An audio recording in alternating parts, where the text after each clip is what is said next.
don't play Fortnite. I don't know who this character is, but I think she's super cool looking and really, really unique. So here I am buying this when the entire line is dead.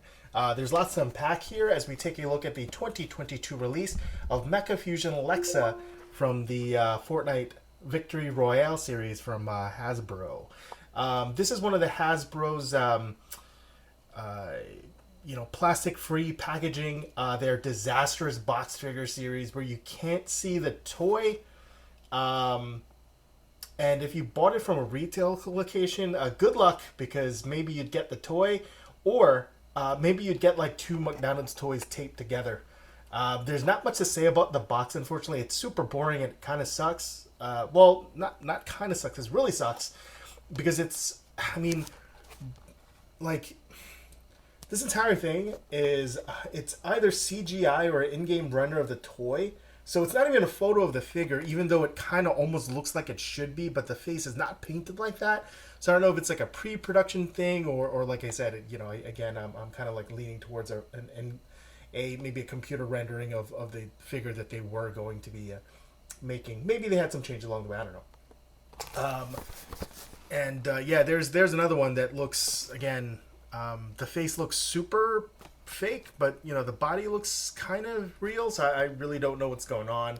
And again, not having a direct figure picture is absolutely just a terrible decision stacked on top of another terrible decision. So maybe that's why this entire line failed. I don't know, unless it had more to do with licensing. I don't know. I'll never know. I don't really care. I don't really care enough to like dig into that anyway. Yeah. According to the sell sheet, the Victory Royale series takes Fortnite figures to the next level with highly posable and detailed designs based on fan favorite character outfits from the Fortnite video game.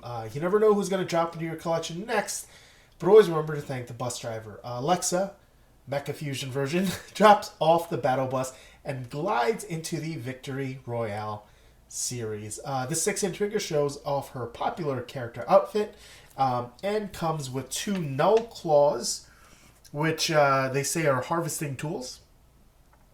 Didn't play enough of the game to know what that means. There is Back Bling, which is this little guy. There is some clear plastic here, giving the impression that these two little triangle points are actually floating. And time will tell whether this type of clear plastic will crack easily or break. Let's see here. I don't think so. It's actually kind of like a softer plastic rather than a harder one. And a lot of the hard clear plastics actually break, crack, and discolor quite easily. And finally, it comes with weapon accessories. According to that, it says accessories with an S, even though it's really only coming with one sniper rifle. Now, one of the things that I do know, and that's really one of the rare things that I do know about Fortnite, is that there's a lot of weapon skins and all that kind of stuff, and they're in different tiers. I'm sure, like standard, the stuff that, base, epic might be the top tier, or it might be a mid tier. I don't know. Each of these games kind of has a language all their own. But to be talking about the figure, though, the figure is really cool because it's a robot, I think. Whether it is always a robot or sometimes it's a woman, I don't know. But as a robot action figure, it hides the articulation really, really well in kind of like an organic sort of way. And there's a lot of points of articulation here. Stuff that you may not have expected. But the one I do really like here is this hidden upper thigh swivel, which is really cool. You would not be able to see that if you were to look at the figure in package, assuming you could see the figure at all, because this thing was in a box. And I mean, there are some other areas, like, for example, this forearm does not swivel. But, there's enough articulation in the upper area anyway. So that's really fun. It is a really cool action figure.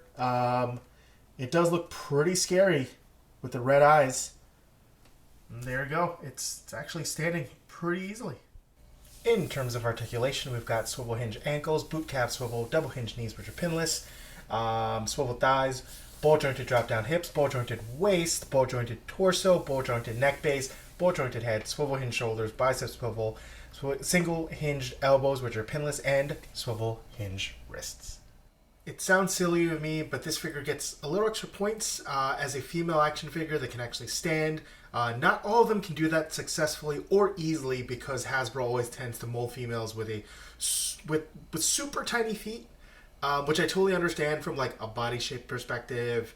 That's how anatomy works. I get it. But then it would also come extremely top heavy.